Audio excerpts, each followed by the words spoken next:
In the past, doors should be closed or opened using keys, and doorbell only rings but cannot be opened. This is the major issue when house owner is outside the house. Here is the solution. Technovos came up with a solution called Smart Doorbell. Using this bell, we get a phone call. Other doorbells need an internet connectivity and owner should open the app. Only then the owner can know about visitor arrival. But it is different in case of Smart Doorbell. Owner doesn't need any internet connectivity and does not always need to monitor the app. Smart Doorbell is very useful in case of robbery.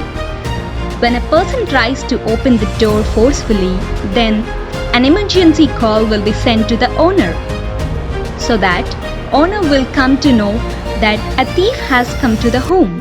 Then owner can call the police or neighbors to look after the home.